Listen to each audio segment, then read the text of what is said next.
Right, everyone. I think we're ready to go. I've just Here we are in January 2017.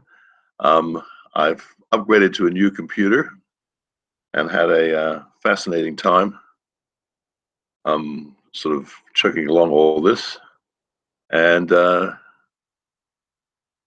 just trying to get this to go. I got this picture there, but I can't find my. There we are. Perfect. I think we're ready to go. Right. I've sort of had an interesting time learning how Google Hangouts and Airs used. I'm running now on Windows 10 with a new computer. Interesting challenge, but away we go. Right. So this webinar is on social skills. All I can say is if you haven't seen the previous three, there's a bit of a recapitulation, but mainly this really focuses on the techniques for getting cooperation from other people depending on their 7MTF emotional components. So let's move away. As I said, we will introduce and review emotional intelligence and the 7MTF technology, discuss 3 myths about social skills, then talk for each of the 7 vectors, what social skills you should use, objections and commitment techniques to gain cooperation.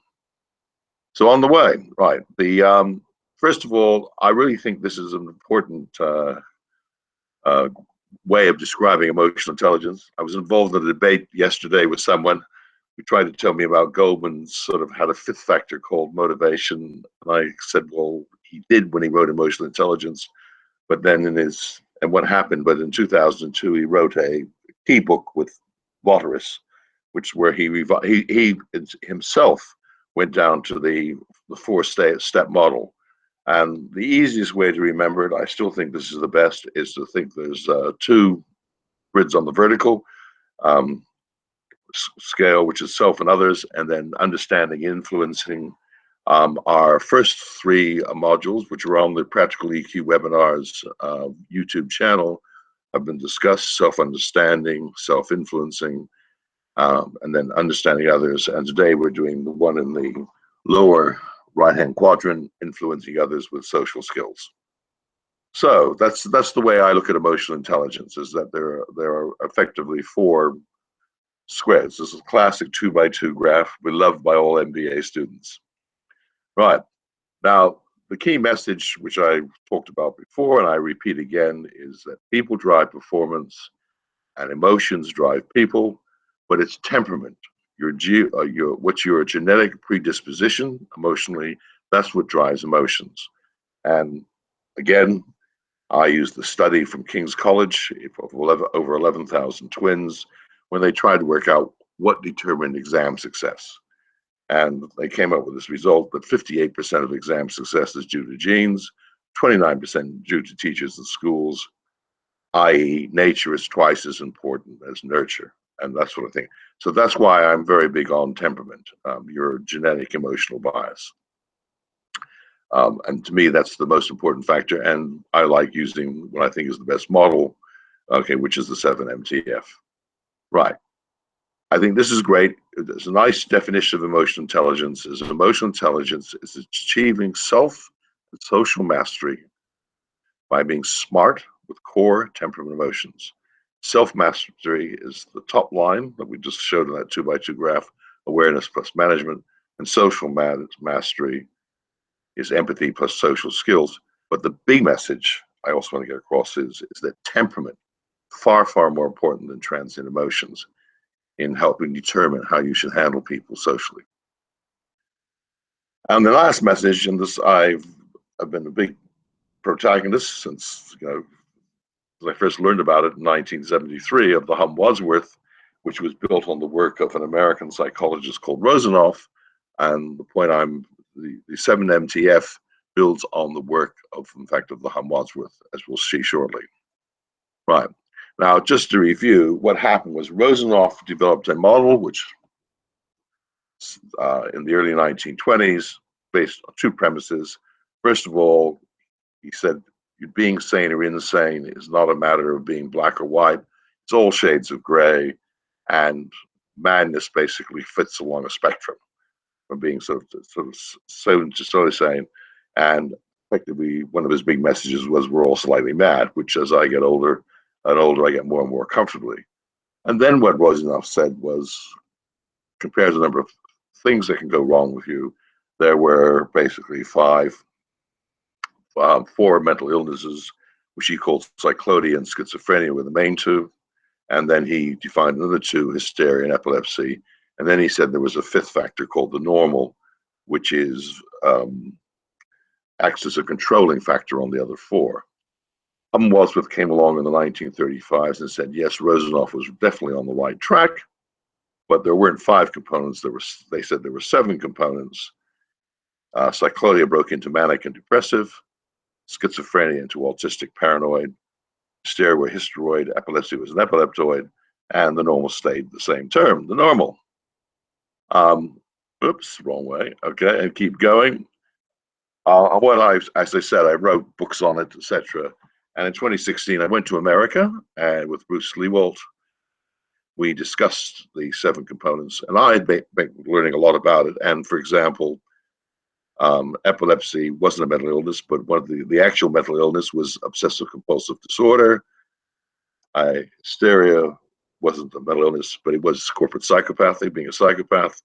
And normal, in fact, you could say, was a person who's cut a lot of end is emotionally stable. The opposite of being normal is emotionally unstable, which is being neurotic. So effectively what happened was we had different mental illnesses. And then what Bruce said to me, he said, Chris, some of these terms don't come across America. And we put our thinking hats on and we came up to a new set of terms. So mover became socializer, doublechecker, artist, politician, engineer stayed the same. We changed hustler to a go-getter and a normal to a regulator. Okay, go-getters. So go-getters, just to define it, they're driven by the desire for material success. Their main interest is self-interest, what's in it for me, and they're above average on the psychopathic spectrum. Regulators, driven by the disorder, the desire for order, they're non-neurotic and unemotional, below average on the neurotic spectrum. The other key things about the regulator, it's soluble, i.e. you drink, and then it loses its control over the other factors, and it also increases with age. As you get older, the regulator gets stronger. We become more conservative and much more ready to obey the rules. Artists are driven by the desire to create. They're highly individualistic. They beat to a different drum, and they're above average on the autistic spectrum. Socializers, driven by the desire to communicate. Their key thing is they're extroverts. Extroversion is their main thing, and they're above average on the manic spectrum. Politicians are driven by the desire to win, and these are the type A people who are competitive and assertive, and they're above average on the paranoid spectrum. And then finally, we have engineers driven by the desire to complete projects. They're conscientious, that's the main sort of characteristic, and they're above average on the obsessive compulsive spectrum. So, and finally, we have doublechecker, driven by the desire for security. These people are very, very agreeable, and they're above average on the depressive spectrum. So you have this, and just the thing to remember is we have all these seven components in us.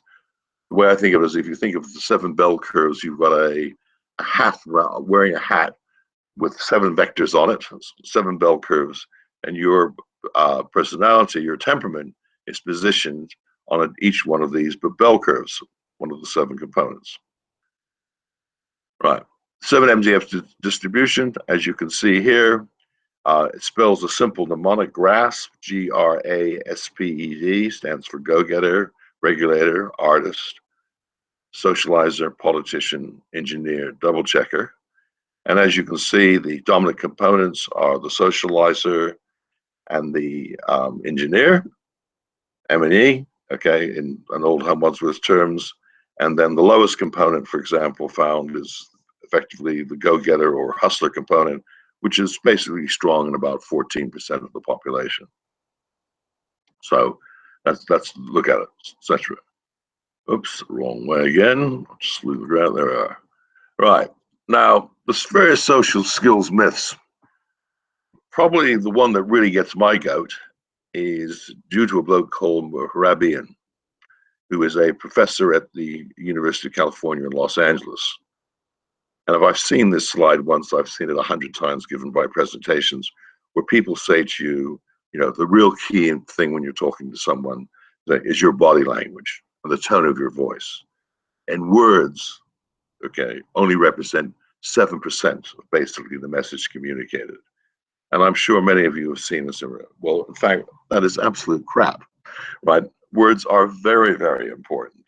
And the big thing is, okay, Mehrabian has said exactly the same thing himself.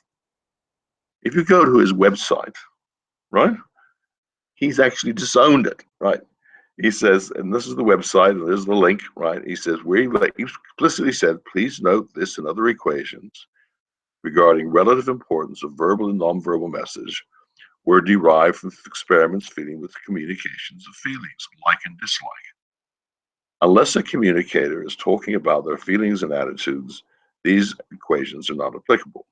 What Mehrabian did when he was doing experiment, he was saying people basically to describe what they were like and their attitudes to various things, you know, their attitudes to other people, right? So they said, and they'd have an interview with a video.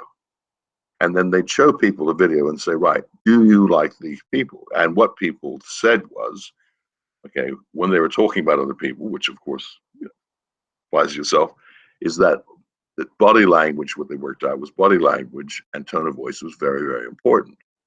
But it isn't often you're communicating feelings, etc., and attitudes. So what happens is, for example, let's just take a simple sale. Yes, the first 60 seconds are very, very important. And at that time, your body language and tone of voice are.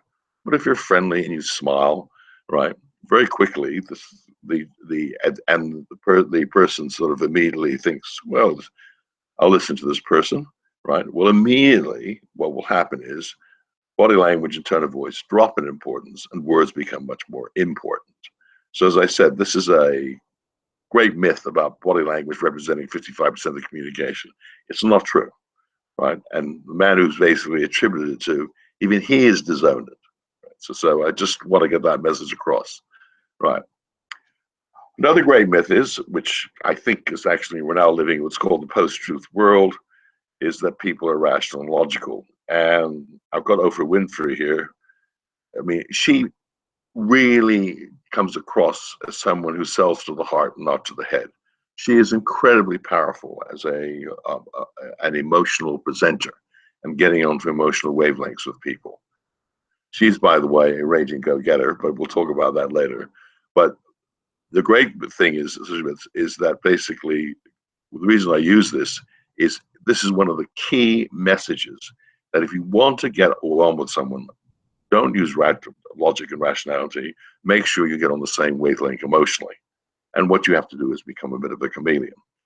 And it was summed up as one of the, well, I learned when I was learning to sell, one of the great messages is you sell to the heart, not to the head. Right. Finally, there's another great myth about social skills is that opposites attracts. They don't. Right.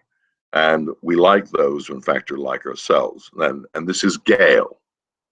This is Oprah's best BFF, best friend forever, right? And you just want to look at this picture, right? And you can see immediately that she's someone with a very, very high go-getter herself. Only a high go-getter would wear a necklace like that. She's got the smile, she's got the glitz, and she does. So it's all I'm trying to say is what we do is we like people who are like ourselves. So what we've got to do when we're communicating with people is we have to effectively become a bit of a chameleon and sort of change the way we behave and act so they basically like us. Right. So what are the social skills that are important to the go-getter?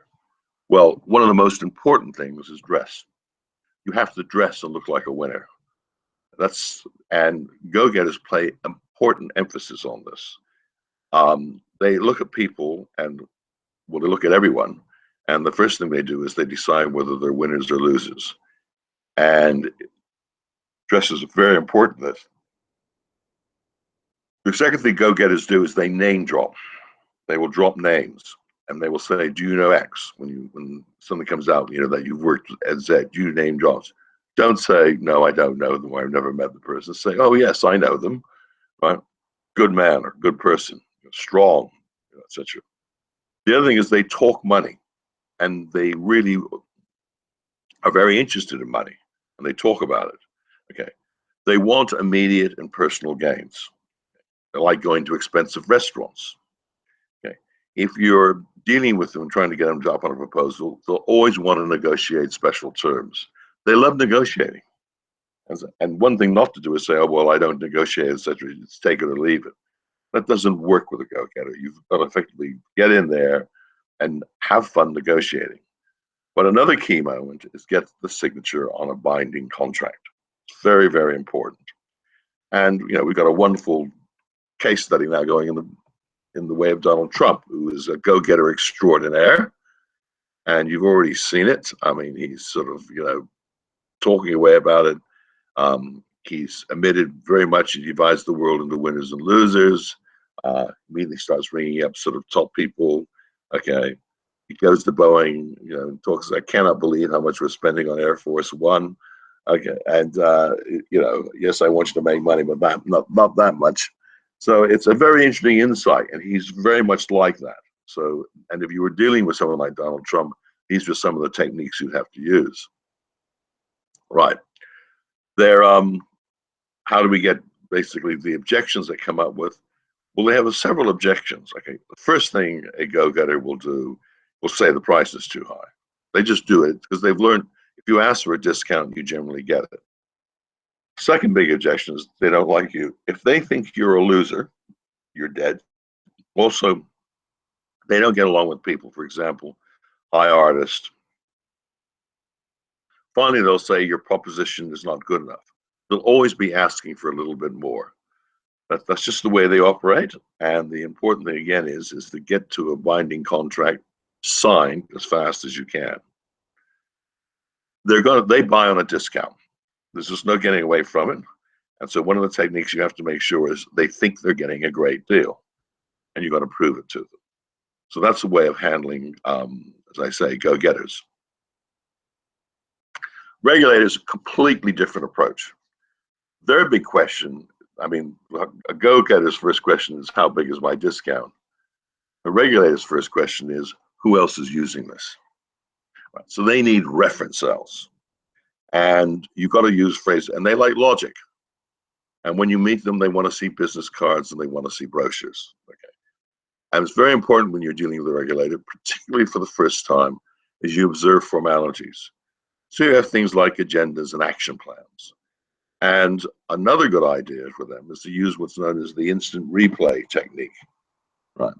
And which is asking them to go through a similar process to the one you're presenting at the moment. So, for example, let's say you're trying to convince your manager to invest, say, money or put in the budget for next year an investment in X. Let's say, for example, in a new type of printer, just for example, right? Well, what you want to do is say to the manager, well, when we purchased the last printer, what were we doing? What were we looking for? What are our disappointments? What do we need to remedy? To get that, so they replay a similar purchase. Another thing that's been very important when you're dealing with regulators is to contain the emotion. Now, I'm talking about emotional intelligence here, but these are the people who, in fact, have very, very strong self-control. And they effectively don't want to see a lot of emotion. In fact, it makes them comfortable. They want to be in the world of logic, business cards, formalities, agendas, action plans, etc. So that's very, very important when you're dealing with regulator. Their objections, it's very, very similar to the go-getter instance. They will generally ask for a discount, believe it or not, because again, like the go-getter, they have learned that they ask for a discount because a lot of salesmen or go-getters themselves, they'll give it to you.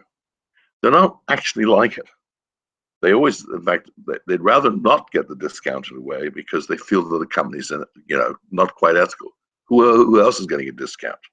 How big is their discount? Why am I not getting the same as them?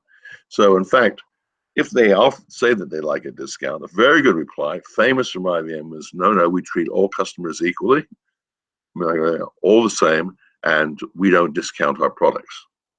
Okay, it's one set, etc. And of course, that wasn't quite true, but that's basically was the standard IBM reply. And this leads on to another complaint, often from regulators, is they don't like your company. The ethical basis of the company is very, very important, right? And also, what they do is they do actually go through your proposition and will tell you it's not good enough. It has logical flaws in it, not enough reference cells, etc., etc. They don't think that it's sufficiently, or your product's been sophisticately tested in the marketplace. I mean, they wait. They realize that the pioneers are the ones with arrows in their back, right? The best way of getting on board as a commitment technique is to use what's called the narrative technique. And very, very simply, what it is, a narrative technique, you say, look, we've had the discussion now for a couple of days.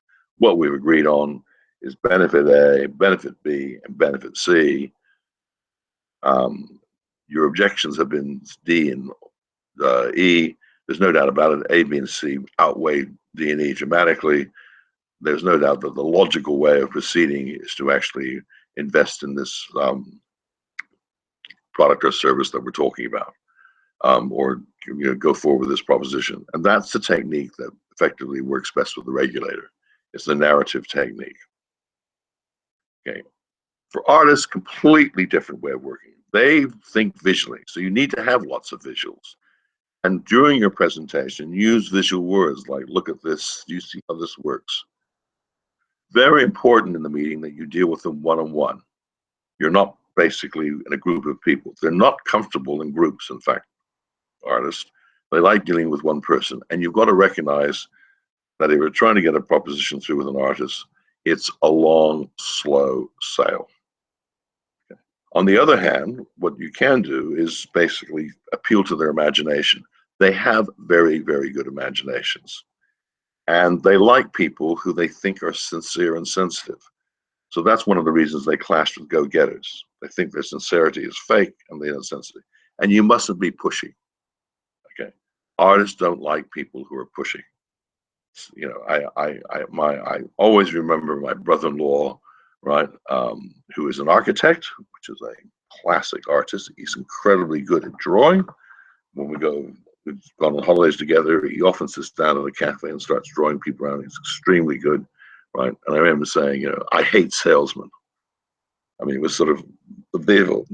And I said, well, I've been one, etc. Don't knock them too much, right? Okay, because there would need things to happen. But anyway, it was just very much etc. And I've learned, I'm not very pushy with him. I just basically relax, let things go with the flow. Standard objections with the artist: I won't make a decision now. I don't like you. I think you're a sensitive, pushy person. They tend to be very loyal to existing suppliers, or loyal to the current framework. And the reason for this is they like avoiding conflict, right? So artists don't like conflict. It's one of their problems as a manager. They find it difficult to retrench people, for example. And they're very loyal to current suppliers, which is, if you're in a current supplier, is a great thing to be. Right? Okay. The way to get commitment from them is get them to imagine an impending event. The classic one is the end of the tax year. If you're dealing with artists, it's going to be busy at X. We've got to do it now, otherwise. So you get them to imagine an impending event and sort of create some fear and disappointment. That often works extremely well with an artist to basically get them to sort of end up sort of getting committed to your proposal. Socializers, well, they're incredibly enthusiastic. A good thing to do, I mean, I've seen people say, oh, you don't do that, is to get them to say yes repeatedly. They like doing it. I mean, you say to them, do you like X? Yes. Do you want to Z? Yes, yes. What you have to show is lots of enthusiasm. Again, I remember one of my mentors saying to me, Chris, you just have to remember the only thing that communication gets communicated more than enthusiasm is the lack of it. And that's particularly true with socializers. They tend to be friendly and formal. Their big question that they ask themselves is, does the team, or will the team like it?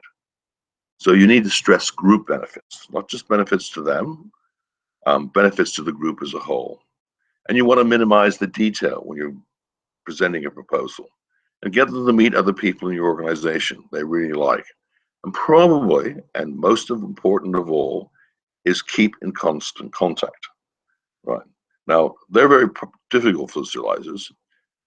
They are probably, what happens, meetings with them, they're basically the most dangerous of all because they're so friendly, they rarely offer objections.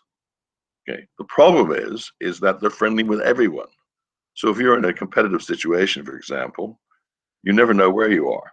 So one of the things you need to do is continually ring them up and ask for the order, and also recognize whether it's too much of an objection.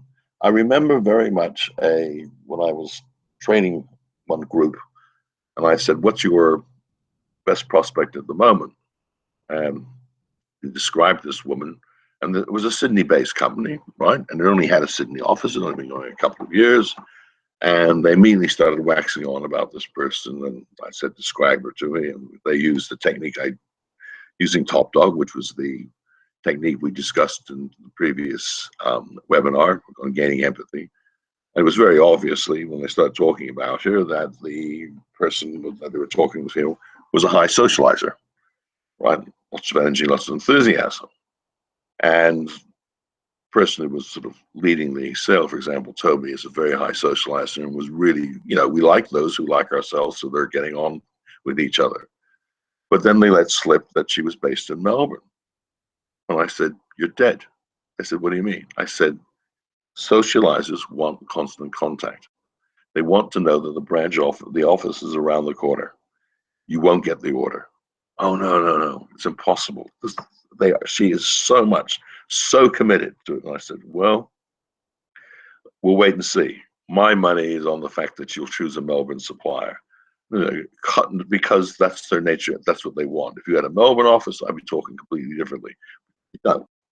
So I think, she'll pass on you. And about a month later, I'm in the office, just following up on something, and said, by the way, what happened next? Oh, they went to a Melbourne company. It's no fault of the people. They had a good product, etc.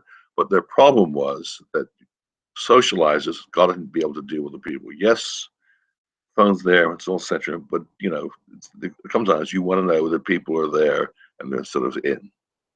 So anyway, continuing on. So that's the basic. So you continually ask for them for the proposal to get committed, and don't worry, they like talking to you. So they'll completely say, "Have you been able to follow this up?" Yeah. Politicians. Politicians basically, you got to read. They're probably the most common component found in managers, particularly managers in large organizations, and that's what they like: products and services from large organizations.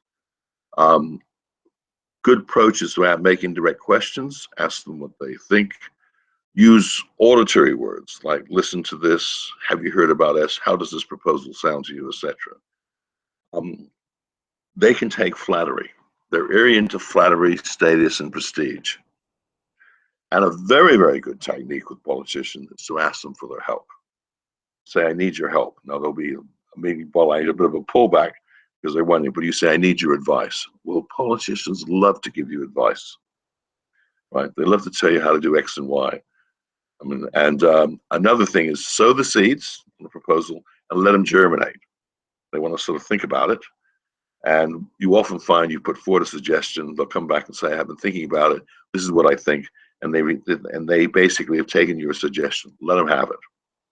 Another very, very important technique is to remember that politicians want to make decisions. So don't give them a proposal and say, you must do this. You must say, what do you think about this? Do you think we should do A or do you think we should do B? This is called minor point closes. Easily the most important closing technique by salesmen, beloved by salesmen everywhere. Do you want an automatic or a manual on a car? You want it to be, what color? Do you want a red or do you want a gray or white? Right? So effectively, you just use minor point closes. That's what they like, because they like making decisions.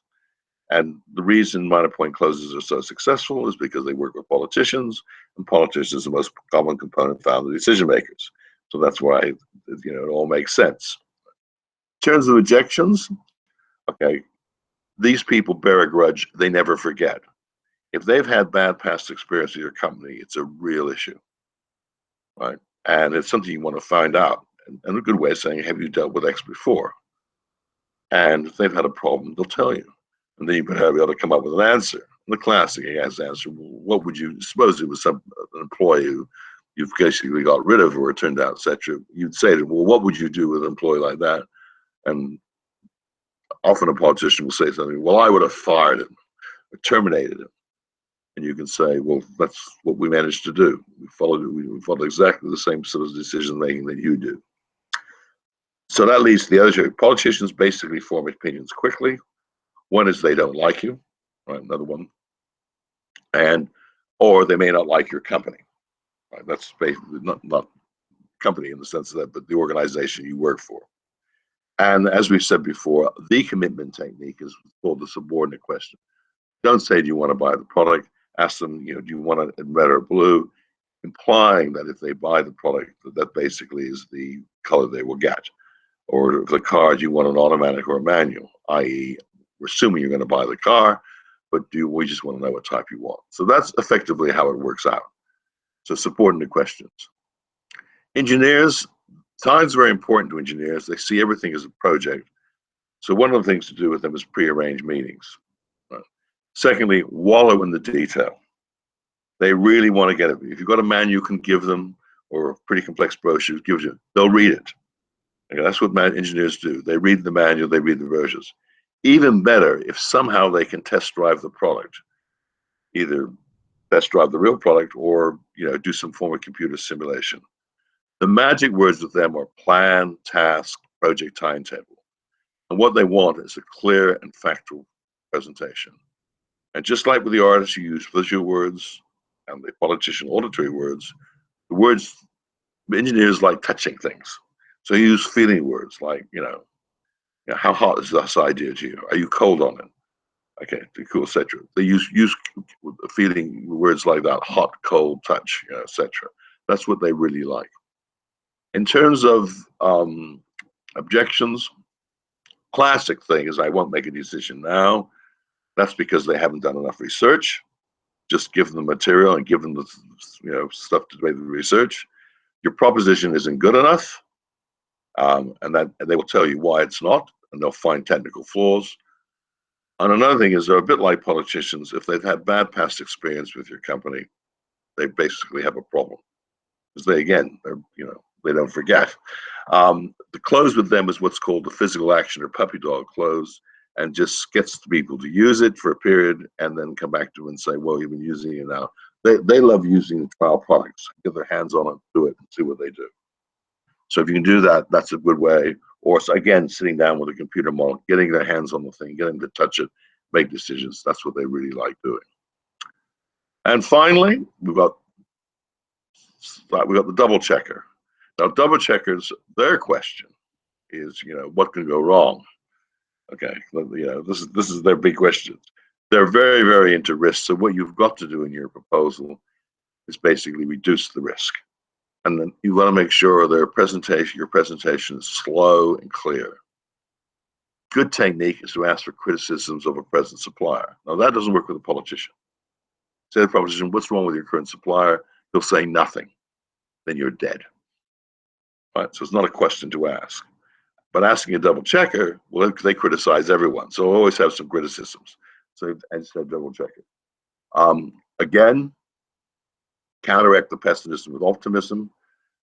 Use instant replay. Again, that technique of going through a past purchase, which is similar, because then they'll think about it and say, yes, I made that decision. How was received? Quite well. It worked out very successfully. Good. Another technique with double checkers is meet on Monday morning. What happens with double checkers? Their life consists of cycles. They start at work on Monday morning. Well, let's say by Friday, double checkers are fed up with work, and they want to have to go to the weekend. They really think Friday is Poets' Days, which is go off early tomorrow Saturday. So what happens? And they're very sociable people. On the pub Friday night. Saturday starts off. They're with the family. And after 2 days of the family, they say, my God, I want to get back to work. So they hit Monday on an optimistic high which by the end of the week is back down into a double checker depressive state. But at the beginning, there's a little bit of mover in them has basically come to the fore. So it's often a good time is to meet them on Monday morning. And for example, I mean, I used it when I was the general manager at T&T Payroll Systems. As you can imagine, paymasters, this is a great component to having a paymaster. You want your paymasters to be double checkers, obviously. You don't want them being movers. And we, of course, like most organizations, used to have our sales meeting on the Monday morning. Well, of course, that's a terrible time if if a high proportion of your potential buyers or people in the buying chain or paymasters and double checkers. So I shifted the sales meetings to Wednesday and said, no, Monday morning is easily the best time you can get to the paymasters. You meet with them then, and you've got to be optimistic, enthusiastic, etc. And very clear presentations. And what you don't do is, for example, is give them lots of questions like, would you want to drive a manual or automatic? They'll go, oh my God, I'm going to make a mistake. I will do this, I'll do that. So it's very, very important that you do the objections. I won't make a decision now. It's too much risk involved. They are very, very loyal to existing suppliers, even more so than artists. They don't like your company. They think it's too risky. And your proposition is good enough, and they'll come up with a number of things that are wrong. What do you do with double checkers? You assume the sale. You just go ahead and say you're going to buy. Just act like they're going to buy. Don't offer them, I'll use this boarding question. It doesn't work with them. They go, oh my God, I can make a mistake. If I do manual, do X. If I buy a automatic, that can go wrong. You've got to assume the sale. Just say, this is the, just look and say, look, this is the best answer for you, this product, etc., and away you go. Okay, final slide, right? This is a defining moment. I don't know if I've talked about this in the webinars, but the reason why it's important is I went to the London Business School, and my tutor was a gentleman called Charles Handy. And Charles, in fact, became quite a management guru. His book, The Age of Unreason, Time produced a list of the 25 best business books of all time. And top of the list, number one, was Charles Handy's book, The Age of Unreason. Very interesting guy. And it was 1973. I did 2 years, starting in 71 and finishing in 73. And of course, we're all looking for jobs. And I was flown twice to New York by McKinsey's. And he interviewed me and ended up offering a position. And Charles, we'd meet, say, once a fortnight, half an hour, glass of sherry. And Charles would say, Chris, have you managed to come up with a job yet? And of course, I brushed the fingers on the chest and said, Charles, I got the big one. I got McKinsey in New York. And Charles said to me, he said, Chris, I'm not sure you should accept that. I said, what? He said, well, I've been thinking, what is the secret to business success? And I've come to the conclusion it's the ability to handle yourself in a one-on-one meeting. So consequently, if I were you, okay, I think the best way of understanding how and doing well at handling yourself in one-on-one meetings is become a salesperson. So if I were you, I'd forget the job at McKinsey's. He said, you won't be a bad consultant, but just remember, it's tough and the pyramid basically shrinks at the top, and there's a lot of very bright people in McKinsey, right? But if you can learn how to sell, right, and learn how to handle different types of people, etc., I think that, and we don't teach you in an MBA program how to do that. So there's this wonderful picture, which I do like, of Charles, and he's holding this key, and I call it the key to business success. And I ended up following his advice. I turned down the job with McKinsey's. They couldn't believe it. And I decided to come to Australia, which is another story, working through ICL. And 6 months in, I attended what in fact was the first sales training program given by Chandler McLeod, where they explained the Wadsworth, which was the basis, of course, of the 7MTF. And I used it very, very successfully. And this was a very big defining moment for me. It was a big change in life. And all I can say is, you've learned, I've now covered the 4 stages of emotional intelligence. I really think learning the 7MTF as a technology for analyzing people's temperament, learning their core emotional drives, is easily the most useful tool for improving your emotional intelligence. On that note, I'm going to finish the webinar. I've now done 12, which was my objective, starting with an introduction, covering the 7 components, and then doing the 4 steps of emotional intelligence. So the webinars will be more intermittent, but I wanted to make sure that I got those 12 done.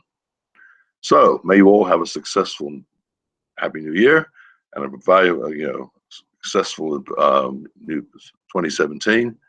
And as I said, hope to present 1 or 2 webinars later on. Bye-bye for now.